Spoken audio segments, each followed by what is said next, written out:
Hey, this is KC at the Indo Expo Co, and we're at the National Cannabis Chamber of Commerce. CEO and founder, Michael. What's going on in cannabis in the Chamber of Commerce? Well, I can tell you why. First, let's start with the Indo Expo. This is their first expo, and it's just a phenomenal event. Very B2B. Very B2B, and a lot of interest on the educational format, which I really like. And one of the reasons with my past experience that about with Better Business Bureaus and Chamber of Commerce is, I see the lack of focus on building the whole infrastructure of the industry and really raising the level of professionalism from an educational standpoint. And the tagline next time we see you will be the nation's most affordable cannabis association in the country. Well, I like that, kind of bringing together all those different groups from different states. Right. It's very state-centric now. Sure. Not very national yet. Exactly. So you're bringing those states together? Absolutely, for one voice. It's always been, whether it's the other associations that I represented, it's the power of the people. And there's so many good people in this industry. More people, more power. Absolutely. I couldn't have said it better myself. But if you're looking to find out information on the industry, what's a good fit for you, go to the Chamber site, www.National Cannabis Chamber of Commerce, and check it out for yourself. But one thing I want to leave with this is, it's not all about the product, the medicine. It's about the ancillary industry also wrapped around it and what it really does for the community, from employment, job tax creation, base, revenue. Absolutely, Huge. Absolutely. And a lot of people, unfortunately still, the U.S. government spent, billions of dollars over 80-something years demonizing it. But there's true medicinal value, Absolutely. 100% of this medicine. And our stance on it, as far as nationally, it should be recreational in all 50 states, but all 50 states need to keep a medical component. So if you're at home, regardless of what your state you're in, you want to be involved in the industry, please check out Mike and the National Cannabis Chamber of Commerce. Absolutely. There you go. Thank you so much. Mike. Have a beautiful day. Have a beautiful day. God bless America.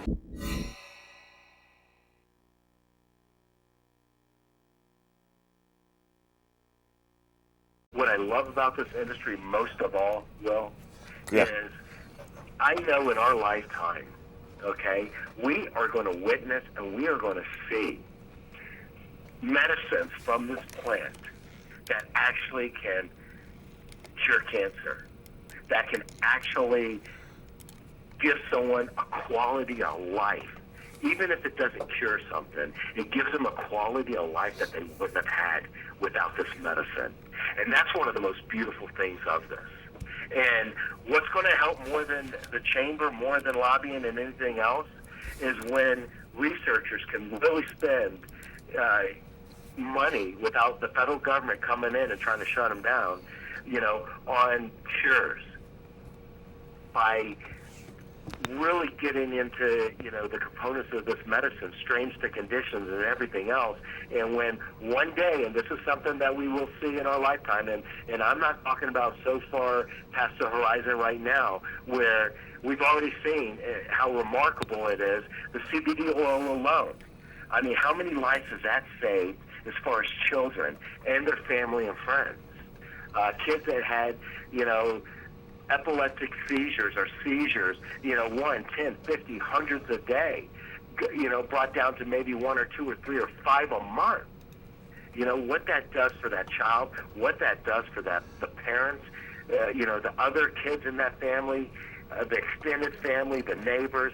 I mean, it's nothing. As long as we continue to do the right thing, even when no one's looking, I always say, you do the right thing. I'm telling you, this is going to be one of the most beautiful industries to be in, and I believe the people that are in this industry are truly blessed to be in this industry. And it's not to be taken advantage of. It's to be coveted, and it's to be respected and honored and appreciated that we can be in an industry like this in America today.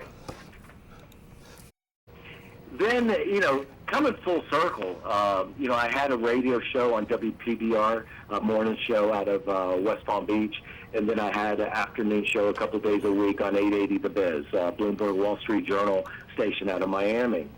And when I was doing that, a buddy of mine gave me a call. And the company that he was working with was looking for a vice president of sales and marketing, and that company had to, was, come to find out, BioTrack THC. And when he explained what BioTrack did as far as, seed to cell tracking, compliance, visibility, traceability, full disclosure within the medical marijuana, it was mostly medical at that time, the medical marijuana industry, I was just fascinated with that. So several years ago, I came aboard as vice president of sales and marketing for BioTrack THC. I really learned a lot, with BioTrack. BioTrack to me is, hands down the best platform, grow house management, POS management, inventory control, seed to cell tracking in the country. And I can remember when I first started, I think we were in 2 states and 25 locations. And very little to do with me, but we really started to evolve and work on our platform and, rebranded the company. And I can remember several years ago at a High Times Cannabis Cup, we really launched there. So right as of today, we're in 17 states, D.C., Canada, South America, and over 1,000 locations. BioTrack THC is also the developers of the Washington State's marijuana traceability system. So I know a lot of your viewers and listeners that are in Washington who are in this industry know a lot about BioTrack. Hey, this is KC live at the Indo Expo Co, and I'm here with BioTrack, which is a tracking system solving the problems of the cannabis industry. Tell the world what the problems are and what BioTrack does. Well, the problems is not accountability or transparency within the industry. So what our system does is a full seed to sale system. It's plant tracking, inventory management, and point of sale software. And also it has a reporting platform that's actually second to none. One thing that's really great about our company is we also created the Washington State traceability system that tracks all the recreational marijuana up in Washington. Now, something that's really great is we actually solved the banking problem for people up in Washington right now. Tell us how that worked out. Basically, how it works is there's total transparency from seed to sale, so they can actually track every single phase of that plant all the way until the point of sale, so they can actually say that this is legal activity, so the banks are actually willing to take their money. So it's a really great way to put transparency in the industry and really help us move forward and actually move into a new era of marijuana. And marijuana is it's more valuable than truffles. Oh, so yeah. being able to track it and find it and make sure you're not suffering loss is critical if you're an entrepreneur looking at this industry. So if you do want to get involved, what's the best way to find you? Well, you could always go to biotrackthc.com. That's a really great way to get a hold of us. Or you could always call 1-844-420-TECH. Thank you. This is KC Live with BioTrack. Thank you. Thank you, Greg.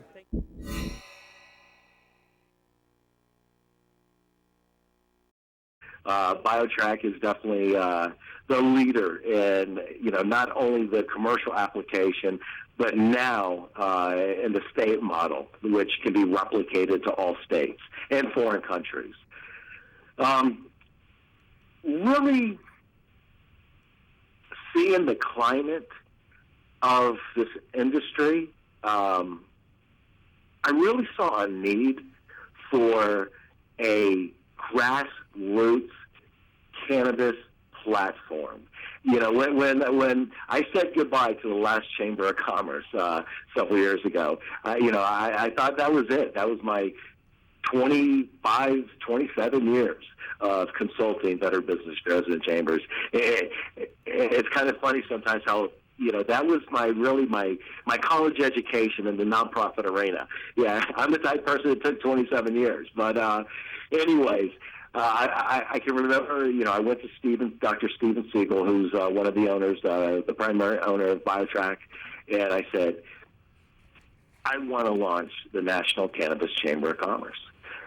He thought that was a phenomenal idea. It was actually on the table for over a year. We were just growing so fast, BioTrack, where, I had no extra time to really do what I do, and that's build up a national organization and really help our members, become more effective, more efficient, and more profitable, and helping them, with branding campaigns, whether it's on a local, statewide, or regional, national platform.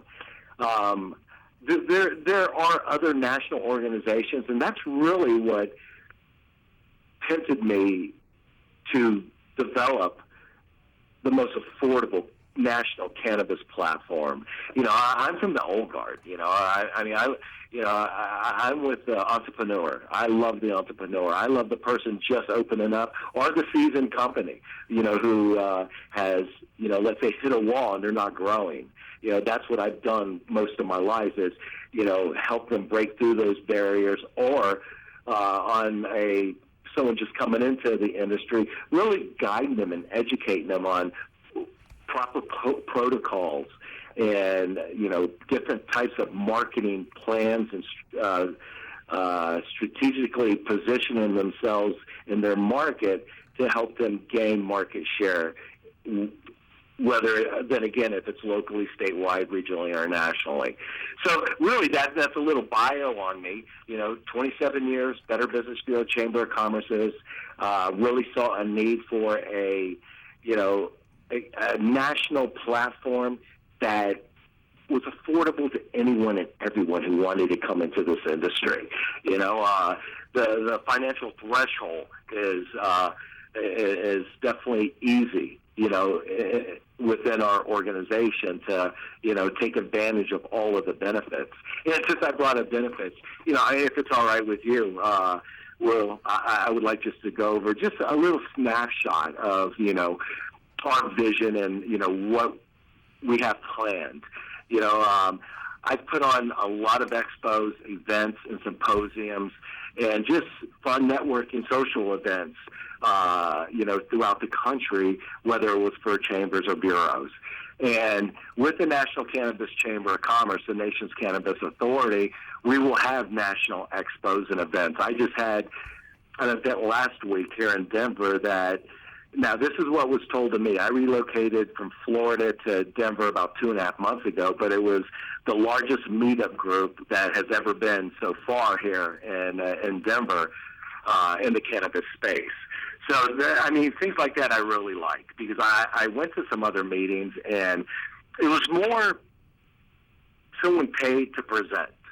And there's nothing wrong with that model, but yet our event is strictly educational right now. This industry is growing so fast that, it just came out, I think last month, that it's the fastest growing industry in America. And it is growing that fast. And there's so many people that really want to get into this industry but really don't know how. And that's where the chamber comes in. We have an advisory board that can really help them. It helped them find a niche within the industry. Any of their past experience, we take a look at that and how they can utilize some of that, like myself, consulting Better Business Bureaus and chambers. That past came to help me today. And everyone has, some kind of expertise or something that they've done that they can parlay into this industry, And I don't care if you were just a salesperson. You can be a salesperson for a company. So, we're going to have national expos. I've already had an event. I've got an event the 25th here in Denver coming up. We're also the co-sponsors for, I think, one of the best national expos, and that's July 11th and 12th at the Endo Expo. And please, if any of the listeners or viewers, want information on any of our events, any of our expos, just give me a call or go to my website, www.nationalcannabischamberofcommerce.com. Why am I here in Denver, Colorado? I was raised in Florida, and because of what happened in November, Florida missing by 2 points, it's kind of strange. How can you get 58% and not get something approved? But anyways, that's what happened. And, I launched the chamber several months ago, and, I was talking to Stephen, the co-founder of the chamber, and, I've got to do this. I've got to move to Denver, really get a lot of, build the traction, the and prove our wares, which I'm telling you, here in Denver, everyone in this space knows about the National Cannabis Chamber of Commerce now. And that's because of the relationships that I've built with BioTrack and what I've done so far since I've been here with the Chamber. One of the reasons I'm here in Denver is because it's an easy hop to Seattle, to Portland, to Las Vegas, Phoenix, other areas that will be opening up in the coming months. There's a big difference between any other organization and this and the National Cannabis Chamber of Commerce, and that is we're an organization that really anyone can afford. Our events are going to be very affordable. Our expos are going to be very affordable. They're going to be information-based. So that's part of the reason, I guess that's part of the reason that we're gaining so much traction here in Colorado. So that's national expos, events, educational symposiums. In this industry, a lot of people say, even last month, where it came out that it's the fastest growing industry in America, a lot of people don't realize, especially the outsiders looking in, how really small this industry still is. It's probably at 5% of where it will be in 20 years. So there's so much of an upside for the entrepreneurs out there listening or watching that can take advantage of this once-in-a-lifetime opportunity. Some people want to equate this, the cannabis industry to the internet boom.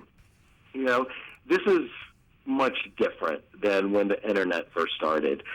This is something that really helps the ancillary industry, where the internet, truly helped companies be more productive, become more visible, and you had website developers and things like that.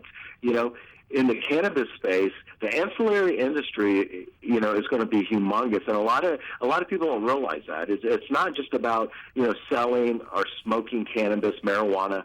It's about the health of the economy.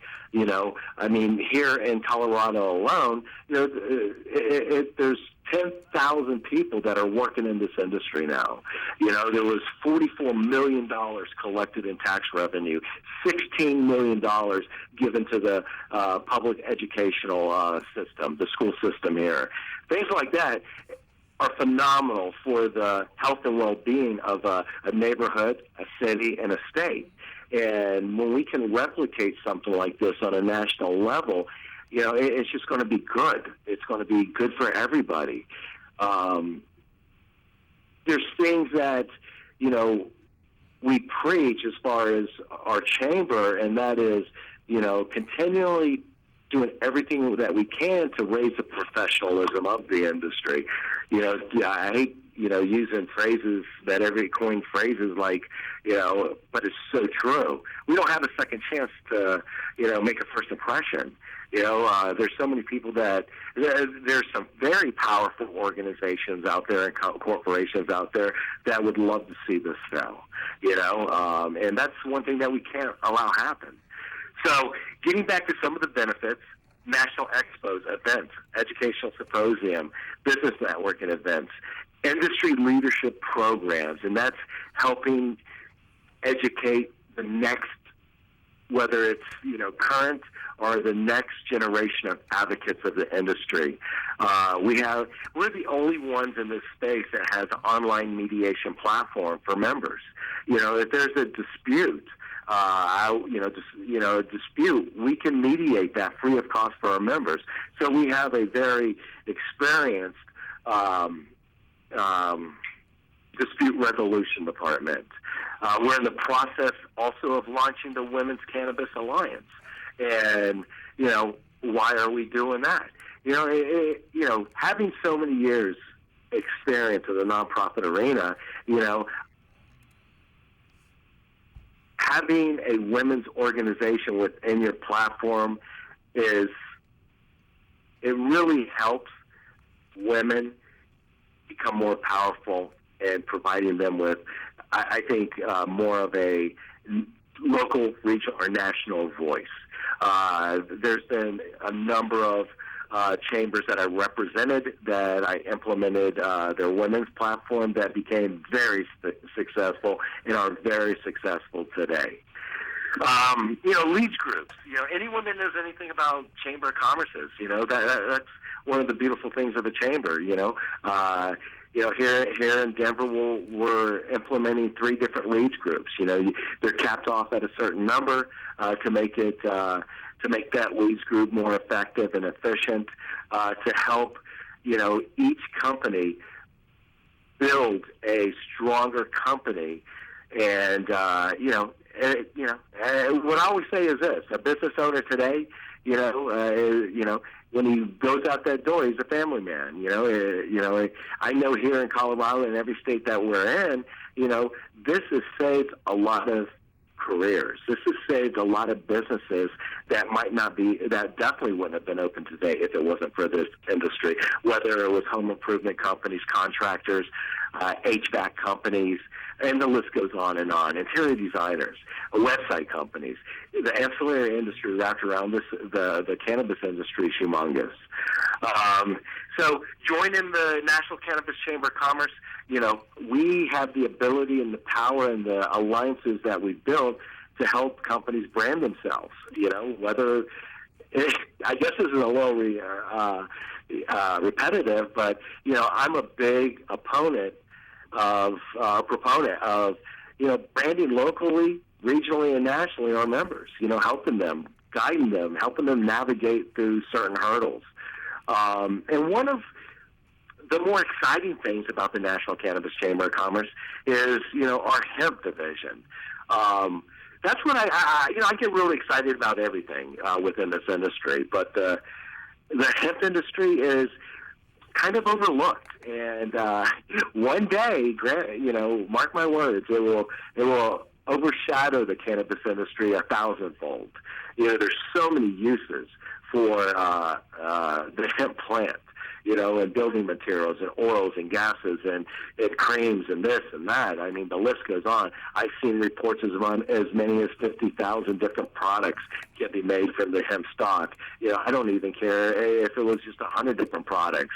The sustainability of hemp manufacturing is very important in the growth of that to the chamber. A lot of people don't realize,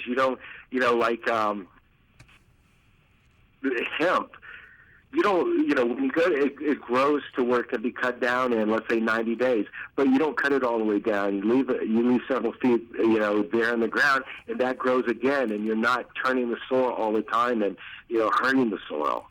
So that's a little snapshot of the Chamber of Commerce, our vision, where we're definitely going to focus in on and help this generation and generations to come, to educate them in this industry. And it's not just about educating people in this industry. It's about educating the public at large, law enforcement, politicians out there, that this industry is a legitimate industry, and it can be regulated. Like, I don't care if it's pharmaceutical drugs, alcohol, tobacco.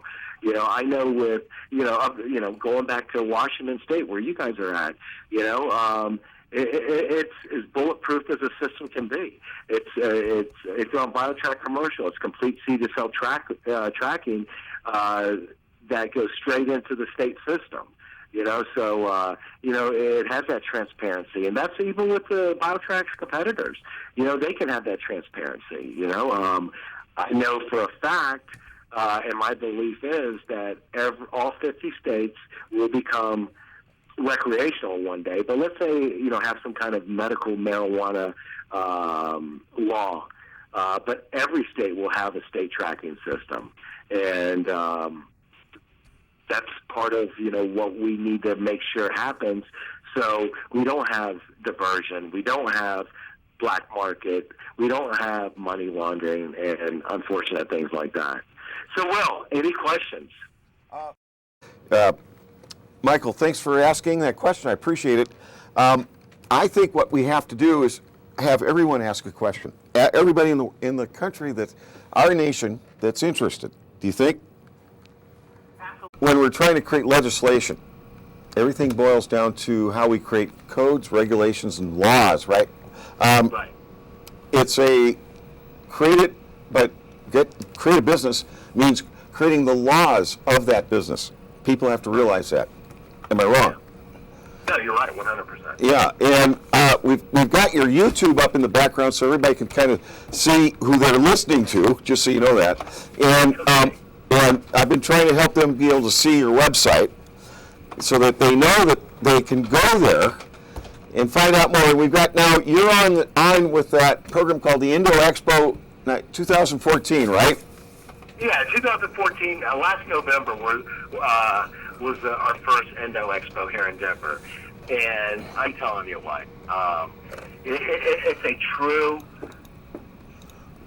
fire retailer, fire and seller type of environment. And, you know, we pride ourselves on that. You know, the people that came through that gate were selling or buying something. You know, it's a lot different than, let's say, you know, the High Times Cannabis Cup. You know, which you know, I know they're evolving themselves, especially that they've been here a long time. You know, but yeah, it was very successful. What it is, this is going to be our second one, July 11th and 12th, and we're really excited about it. You know, if people want to attend, let me know. If people want to exhibit there, let me know. You know, it's very affordable. You know, some of the expos that I see come across my desk all the time, you know, from two of the majors out there, you know, the financial threshold is, the barrier is too much for 90% of the industry.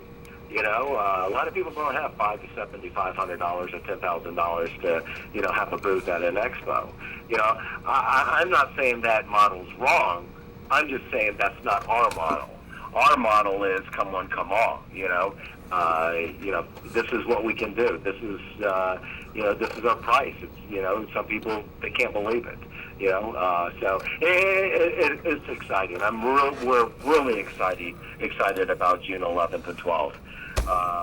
We're looking at some other expos in the country and events in the country, and actually outside of the country. You know, we've got relationships all over the planet. But right now, first and foremost, for the National Cannabis Chamber of Commerce, it is this nation.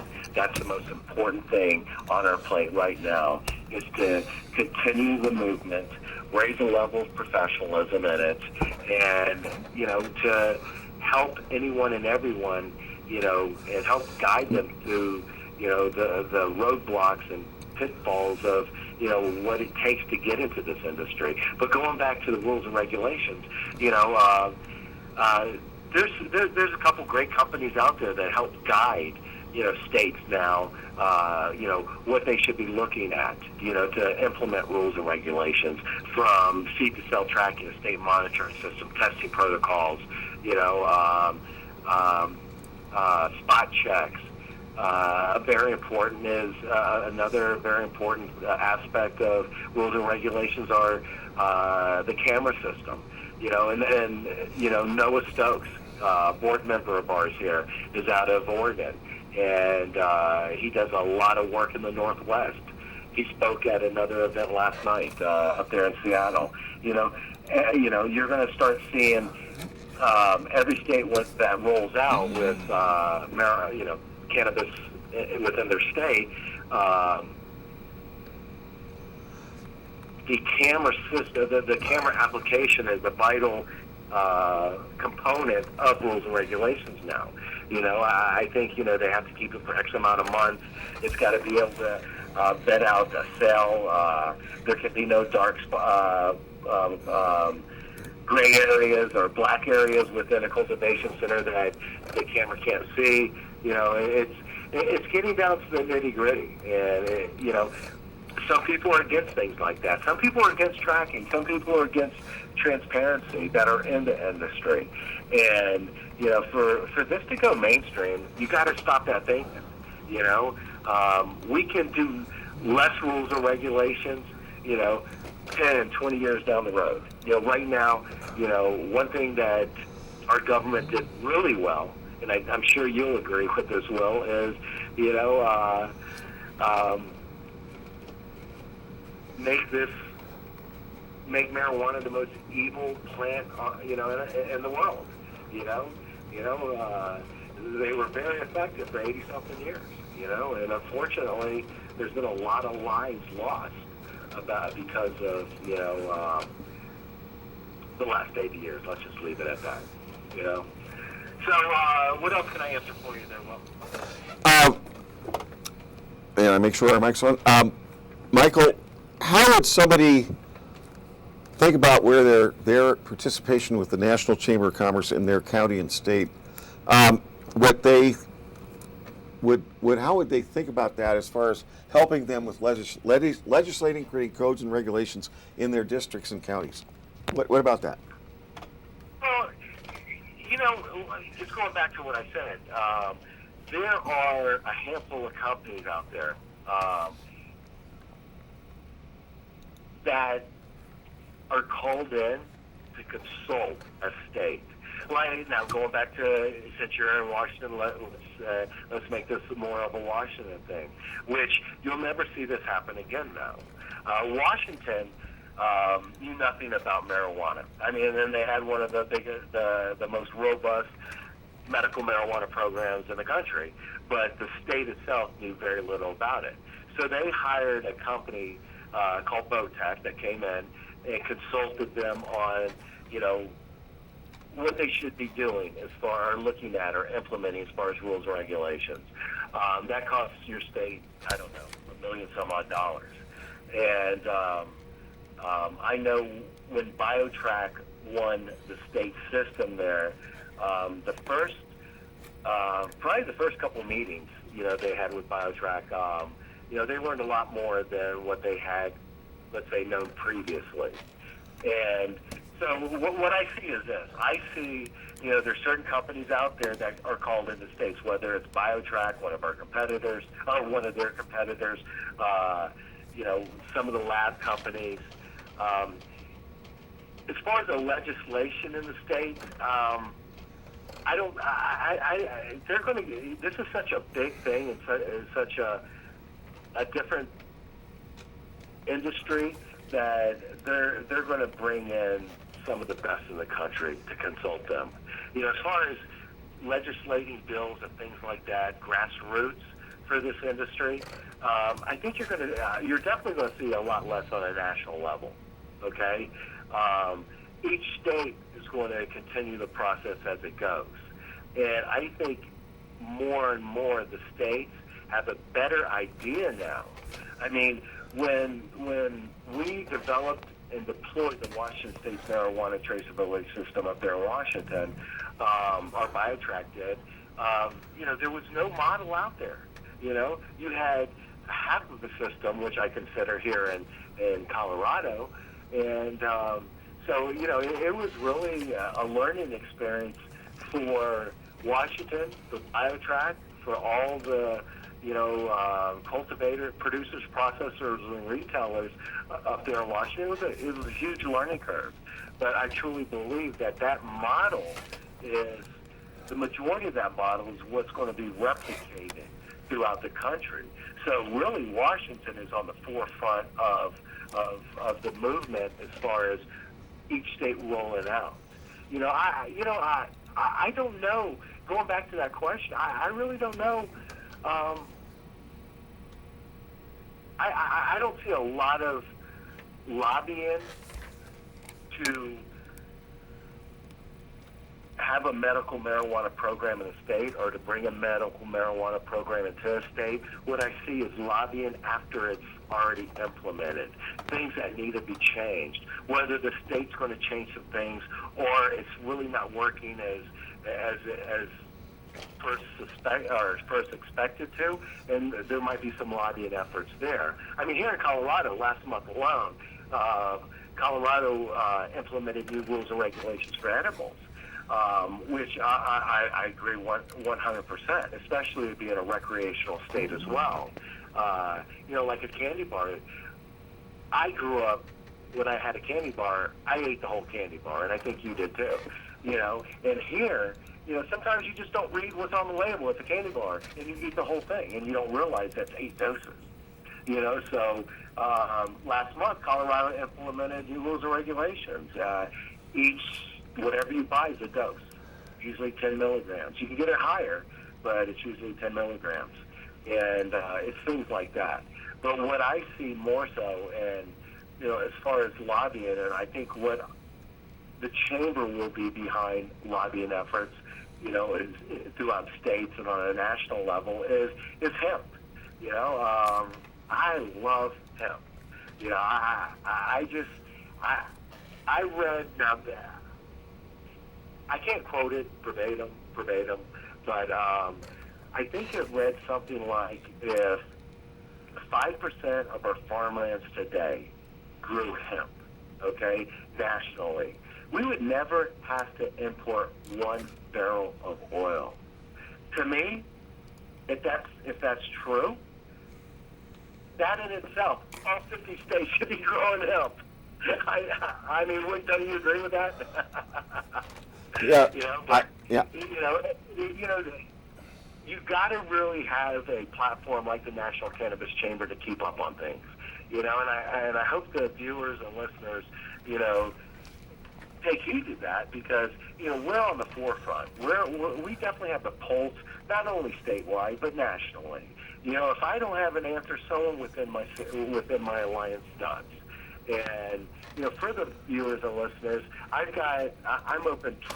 I was going to say 24 hours a day, 7 days a week. I'm open 10 hours a day and 7 days a week for calls. I'm here to help anyone and everyone and help guide them on what I think is the best way to get into this industry, or to continue in this industry, or to lobby this, to lobby that in whatever state. So it's really exciting. And, one thing, we were talking about this offline over the last day or so, and I think it's phenomenal. And that's where the Native Americans are considering and or getting into this industry. I love seeing that. I don't think there's been enough emphasis, to the Native American tribes on hemp. I mean, they all have land. Let's grow hemp. Let's get some of the coal. I mean, I know that some tribes, unfortunately, or fortunately, I don't know, at least they have, they're doing something. I mean, and that came out wrong, and I'm sorry. I don't mean it like that. But, our coal miners. And God, I would rather see them hemp farmers than coal miners. I don't know. That's just something that's kind of near and dear to my heart. Helping the Native American tribes across this country, this beautiful country that we have, learn more about, other ways of income, generating income for, the tribe. Michael, real quick, lots happening with jurisdiction, right?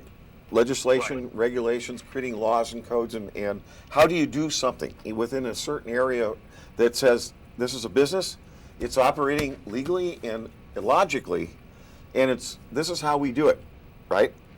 A business. Okay. I was thinking that we have to work on some ideas to help the people help themselves, right? Absolutely. Yeah. Yeah, I mean, absolutely. I mean, the power of, many is very strong. I think part what you're alluding to is, let's say in any state that has a medical or recreational platform, you've got some counties that are banning it, and some counties that are accepting it. Is that what you're talking about? I'm thinking that this is something that's never been done before, right? Right. And it's like I mentioned to the Teamsters Union that when we wrote the organic food bill in 1991, it was based on the people in all of the different industries to contribute as to why it should have been done. And so the idea was to keep food clean and pure, create standards in all areas of commerce to regulate and make sure that it stayed clean and pure. That was the whole idea of that. Because when you had tanker trucks moving pesticides one way and milk the other, and nobody said to the drivers, let's hose these trucks out. Nobody told them to. And Oh my goodness. it was one of the reasons why it had to be done, because the drivers were driving pesticides one way and Yeah. milk the other, and it was the whole concept of putting it together with everybody working together to do that. And the whole realm of what we're doing is based on that. And cannabis has to do with things that I will let you kind of help us go where we need to as a people to work together and as an entire community of commerce, right? Chamber of Commerce. Right. And Sure. it's all of us working in that to make sure that it is always going to be a highly respected level of commerce. I think I'm right on that one, right? Oh, 100%. Yeah. Dead on. And you're helping us. We all have to work as a team, right? Absolutely. And Go ahead. I'm sorry. well, no, I'm just trying to make sure that everyone is helping everybody else. It's all of us working together. Yeah, I couldn't agree with you more, and that's what I was talking about earlier. Like I used, since you're in Washington, I used Washington as an example. You had 300 dispensaries, and no one knew about each other. No one worked together for the common good of the industry. The beautiful thing of what's evolving and what's happening, and what the chambers, doing everything that we can to lead the charge is, making the industry heard, and networking everyone together to have a common voice and vote, in a manner that continually, makes this industry that much more legitimate. What you were talking about, the tankers, with pesticide milk. Thank God you did what you did, and with the Teamsters and everything. One of the things that I love about this industry, it wasn't implemented, a couple of years ago, but now it is, and every state is going to have testing. Like in Washington, every gram of a lot gets tested. If it doesn't pass, that lot does not get sold. It's put into quarantine, I think, and it's destroyed. And so there are protocols, and there's going to be more protocols to make sure that, number one, the medicine, if it's for a patient, or the cannabis, if it's for a adult use, it's medical grade. It doesn't have, high levels or, levels of pesticide or any pesticide in it. It doesn't have mites in it. It doesn't have all the other things the mold and, other bacteria that can grow on any type of plant that's grown and harvested and cured, But getting back to the voice,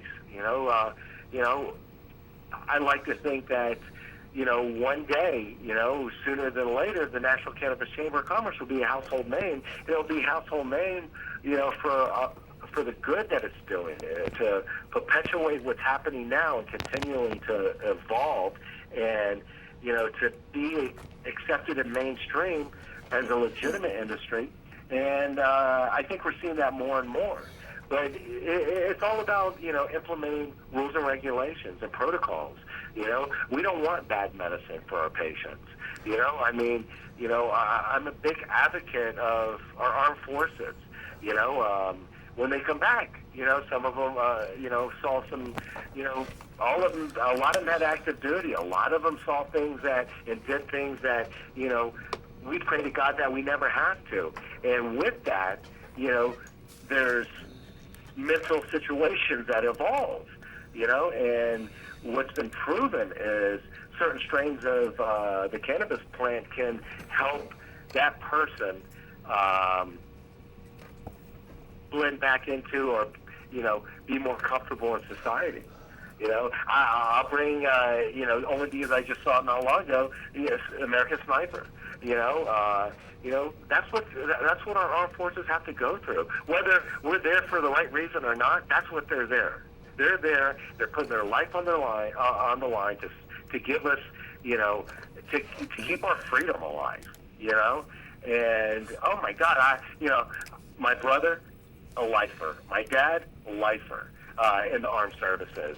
I can't imagine ever, I didn't go in. I can't imagine, what one goes through when they're, deployed in a hostile.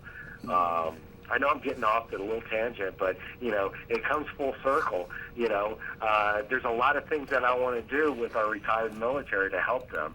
One of the beautiful things that I saw here in Denver was the Veterans Hospital, came out and said that, if THC was found in any of their patients, that they would not lose their federal, what they fought for, their federal grants, their federal subsidies, whatever, benefits, their benefits, which is very important. So, it's still, I think our focus is grassroots, every state, helping each state that's in it right now to evolve. I mean, and the way I feel today, I'm sure it's going to evolve next year and evolve the year after that. I remember when the word recreational came out. I don't like the word recreational. I mean, you don't hear about recreational prescription drugs. You don't hear about recreational use of, people don't advertise recreational use of liquor. I think it's adult use, and that's what, I think that's what we need to do, is change things like that as well. But getting back to, a state level and lobbying, there's billions of dollars a year spent with lobbying efforts, and I tell you what, you could cut that tenfold.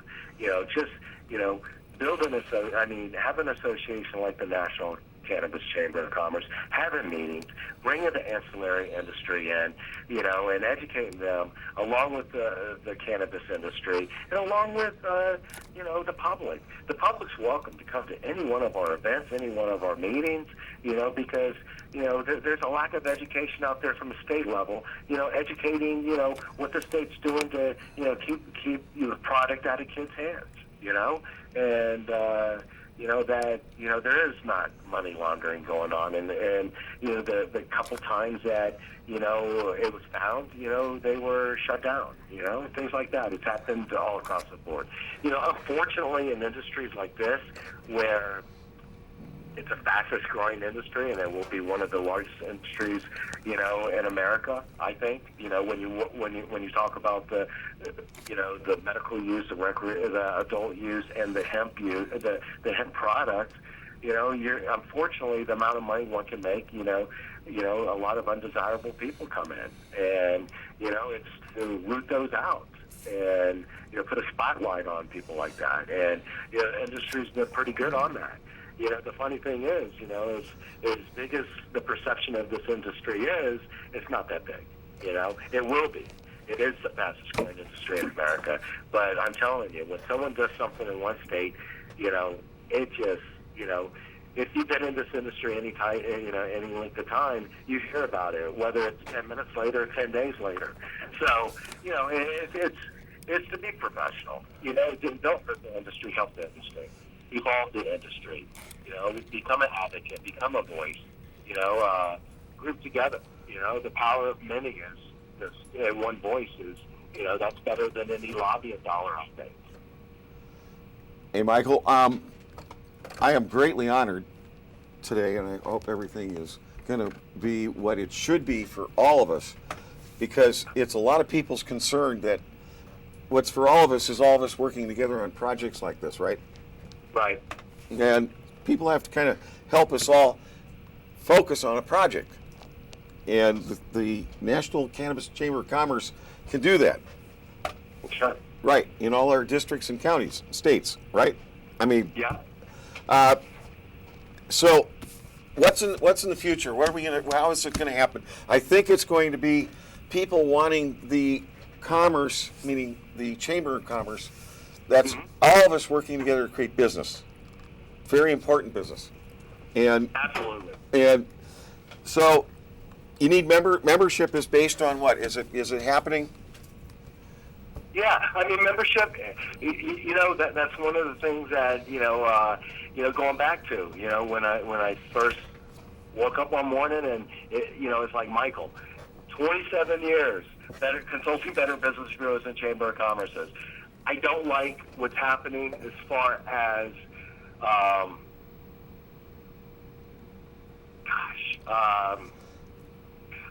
don't like what's happening as far as some other organizations, okay? It's like anything else. Websites, when they first came out, when the internet came out, I mean, what a website costs then, it could cost you $20,000, $25,000, $50,000, what you could get for free now on GoDaddy, okay? When I started doing events with other organizations, and when I was looking at the invoice, it was like, are you kidding me? Is President Obama going to be there? Why is it so much? We are the nation's most affordable cannabis association, and we're always going to maintain that.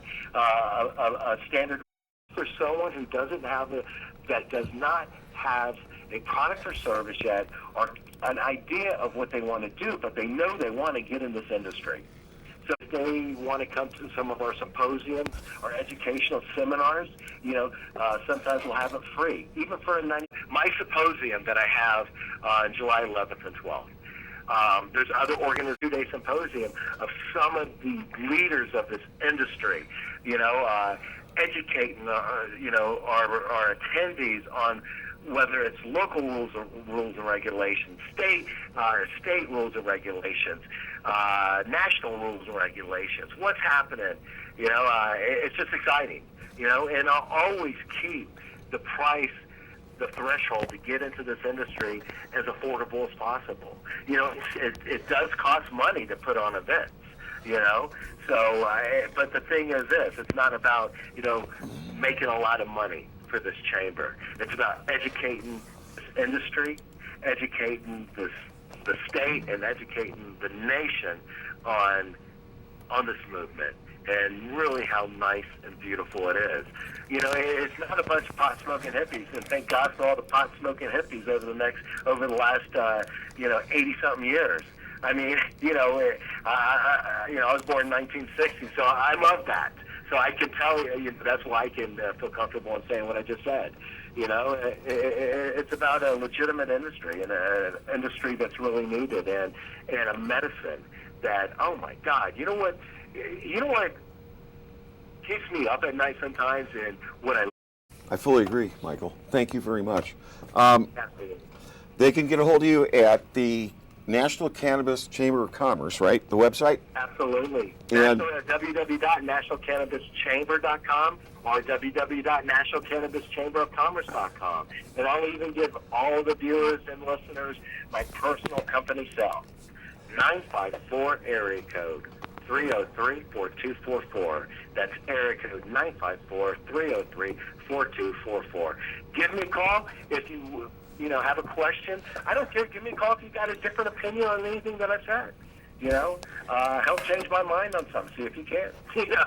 I'm not sitting here, Will, telling you that I know everything about this industry, because no one knows everything about this industry. And how you and I see it today, and how we feel about certain issues, will evolve as we grow each day, each week, each month, each year in this industry. So it's an educational learning experience for all of us, and I'm proud to be an American. I'm proud to be the president and co-founder of the National Cannabis Chamber of Commerce. I really respect the alliance that you and I have now, and I really hope and will do everything that I can to make sure that this program will be heard, and all the programs that we do in the future will be seen and heard, because this is my perspective, okay? But it's not always about my perspective of the industry. It's the industry leaders that I want to bring onto our show to help educate. You want to know more about rules and regulations? I got people that know them inside and out, Okay, I got, you want to know more about advocacy? I've got some of the best. We've aligned ourselves, and people that go to our website, www.nationalcannabischamber.com, look at our board. There's some of I think, the most humble and some of the most influential people in this industry, and that's what we're going to continue to do, is build this industry from the ground up, the grassroots, and I envision one day, not in the too distant future, where we're really entrenched in this nation, where the National Cannabis Chamber of Commerce will have 40, 50, 60 meetings going on that month, being held by local representatives all through this country on continuing the education, developing and building leaders and advocates, and educating on protocols, and helping people that are in the industry become better business people, better humans, because this is a movement of consciousness as well, and it's a beautiful thing to be in. Michael, thank you very much. Absolutely. Thank you for letting me be on your show. I appreciate it. Once again, nationalcannabischamberofcommerce.com or nationalcannabischamber.com. Phone number, 954-303-4244. Give me a call. And if anyone wants to email me, that would be contact@nationalcannabischamber.com. Once again, contact@nationalcannabischamber.com. Thanks a lot, Will. I appreciate it. Thank you, Michael. Thank you. Have a great day. I am greatly honored. And we got a whole lot of people that are going to help on this, right? Oh, absolutely, absolutely. I can't wait till we talk offline, because I tell you, I've got a lineup coming to you that are the who's who, and people that really have, I like to say, a green heart, a passion for the industry, and who, it's not about being the biggest, it's about being the best. It's about, not doing the wrong thing, doing the right thing every chance you can. So I appreciate it, and for the viewers and the listeners, stay tuned to this program, the station, and we will have an educational series coming to you on rules and regulations and the movement, and what's trending in America in this industry today, and some exciting shows coming aboard. Some exciting shows. It's going to be an honor. It's going to be an honor for all of us to work with you, Michael. Thank you. Thank you very much. I really appreciate it. Thanks a lot, Will and Herb. You guys have a beautiful day. Have an awesome weekend, and we'll talk about it next week, okay? Sounds good. Thank you. Thanks. We'll see you next week. Bye.